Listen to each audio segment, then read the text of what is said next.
Parce qu'il est essentiel d'être conseillé, depuis 40 ans, nos équipes accompagnent votre entreprise de sa création à sa transmission. Groupama Rhône-Alpes Auvergne, au cœur de la région, au cœur de l'actualité. Partenaire de Lyon Décideur.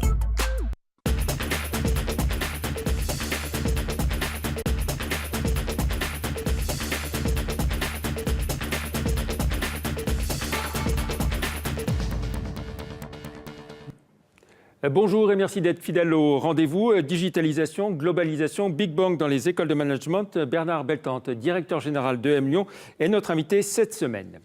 Auparavant, quelques infos en bref. Une nouvelle acquisition pour AK Technologies, le nouveau salon étudiant organisé par DigiSchool, la 13e édition de Solutrans qui se tient cette semaine à Eurexpo.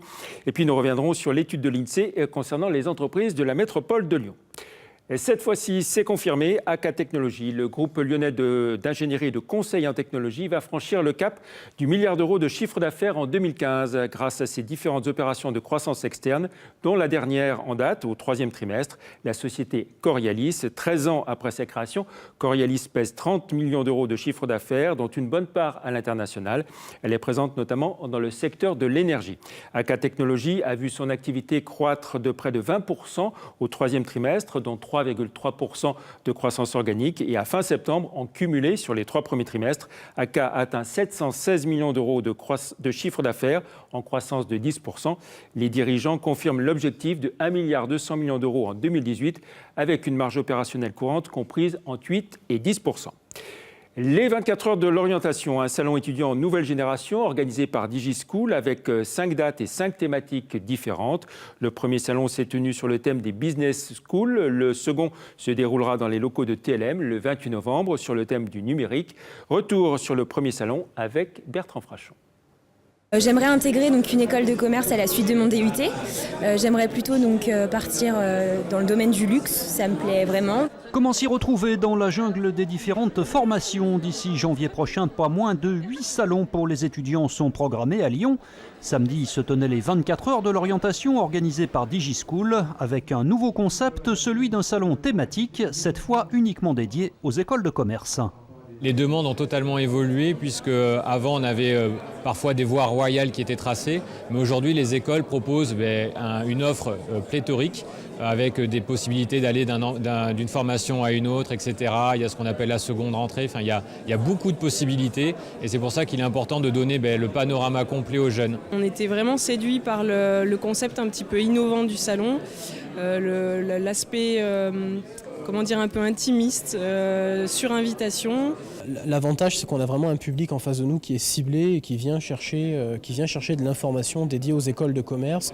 Les 24 heures de l'orientation seront de retour à Lyon le 28 novembre. Elles seront consacrées cette fois aux filières du numérique et le 5 décembre pour les formations à l'hôtellerie et au tourisme.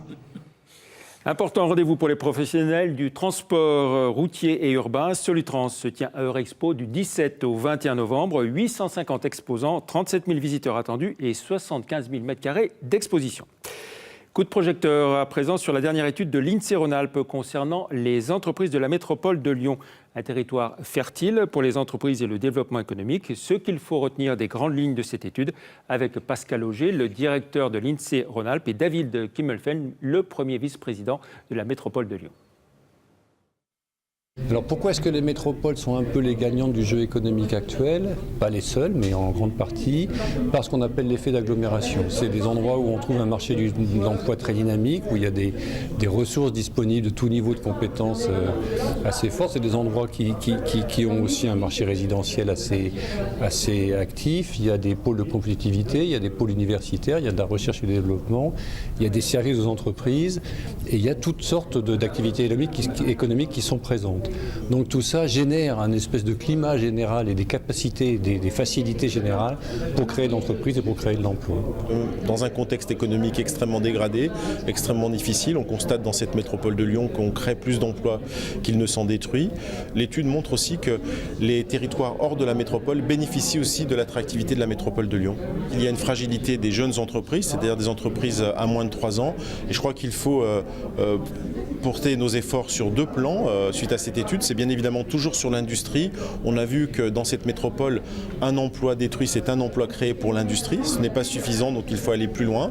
Et puis en matière de création d'entreprises, il faut sans doute encore plus accompagner les jeunes entreprises pour qu'elles deviennent plus pérennes. Voilà, et on retrouve à présent notre invité Bernard Beltante. Bonjour. Bonjour. Vous êtes donc le directeur général de M Lyon. On enregistre cette émission lundi en tout début d'après-midi. Vous arrivez tout juste de M Lyon où vous avez respecté cette minute de silence. L'ensemble du corps enseignant et des étudiants était très choqué tout à l'heure. Il y avait à peu près 1200 personnes à la minute de silence. Nous avons d'une part marqué notre solidarité par rapport aux victimes et à leurs familles, par rapport aux événements qui ont eu lieu, mais n'oublions pas qu'une école comme la nôtre, nous avons 35% d'étudiants non français, nous avions à peu près 25 étudiants en Turquie, et la Turquie, Ankara, a connu il y a quelques jours un drame de la même nature, donc nous sommes dans un milieu éducatif qui est très très sensible à tout ce qui va à l'encontre de la liberté de mouvement, de la liberté de penser, de la liberté d'agir.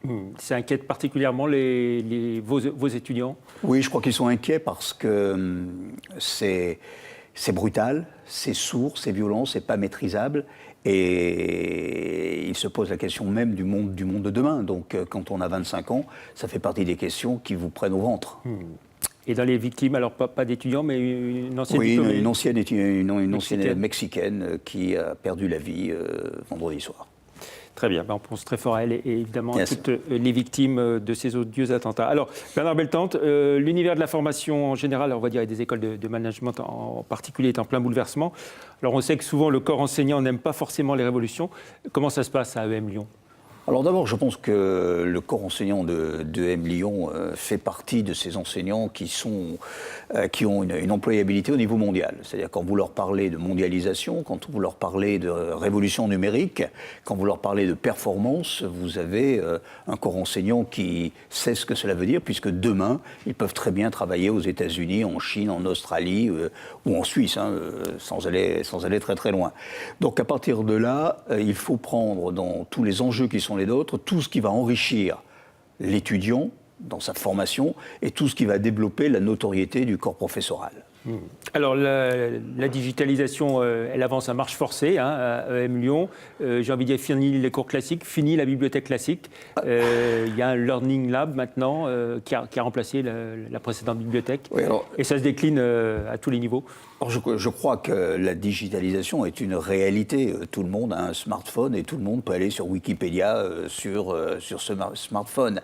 La digitalisation, c'est l'accès immédiat à toutes les formes de savoir de manière gratuite pour tout le monde. Vous imaginez bien que dans une école, ça a des conséquences extrêmement importantes. Alors à EM Lyon, ça veut dire que d'une part, nous avons mis cette formidable disposition du savoir au niveau mondial en accès libre aux étudiants. Donc on n'a plus de bouquins, plus d'étagères, mais au contraire une multiplicité quasi infinie de livres, d'étagères, de croisements de données de manière numérique, et on a réorganisé la bibliothèque pour des groupes de travail, pour des salles de jeu, parce qu'il faut aussi savoir jouer avec le numérique.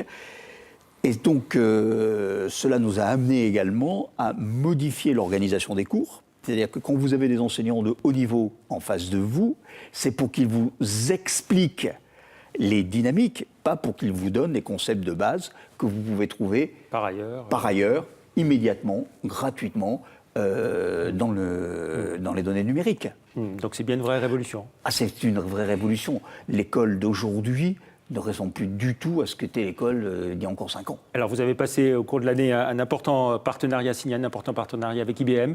Vous pouvez nous en dire un peu plus sur les finalités ? Alors nous avons passé un partenariat avec IBM, qui amène d'ailleurs IBM à être au conseil d'administration de l'école.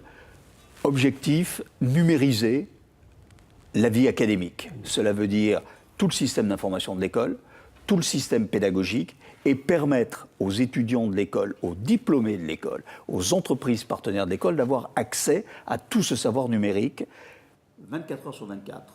7 jours sur 7, où que vous soyez dans le monde.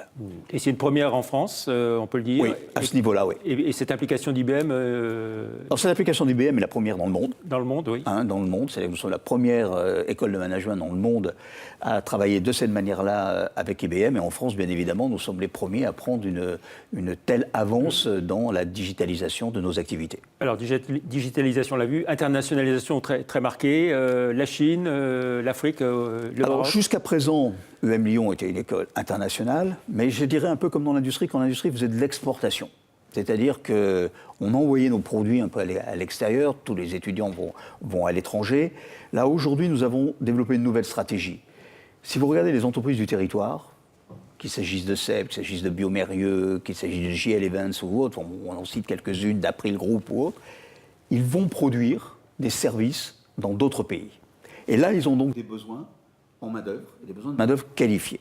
La mission d'une business school comme EM Lyon, c'est aujourd'hui d'être capable de produire son expertise et de développer des compétences dans d'autres pays du monde. Et bien évidemment dans les nations émergentes, parce que c'est là où nous avons la croissance. Donc le campus... Alors, 2 implantations, donc Shanghai et Casablanca.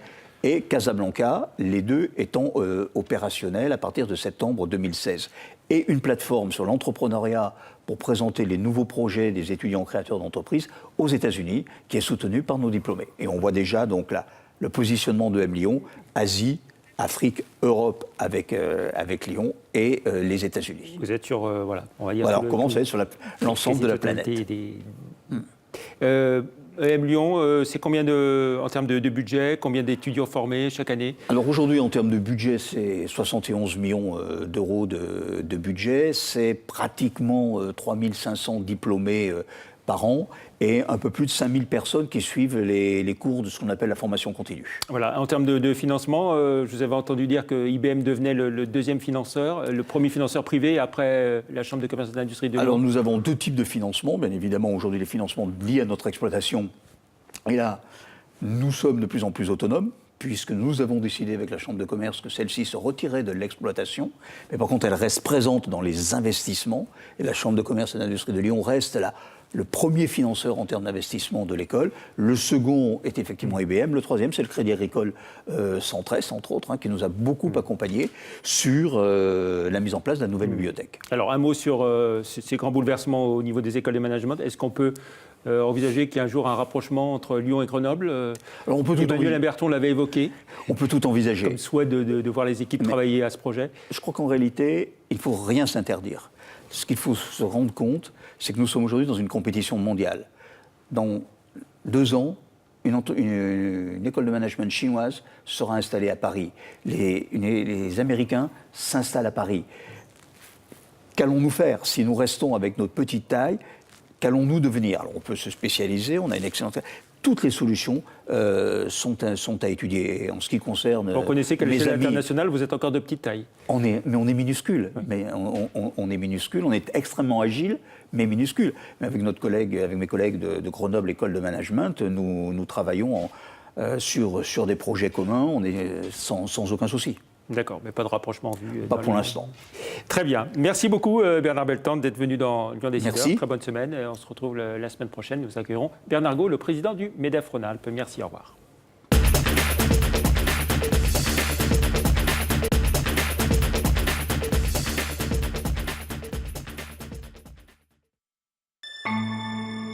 Parce qu'il est essentiel d'être conseillé, depuis 40 ans, nos équipes accompagnent votre entreprise de sa création à sa transmission. Groupama Rhône-Alpes Auvergne, au cœur de la région, au cœur de l'actualité. Partenaire de Lyon Décideur.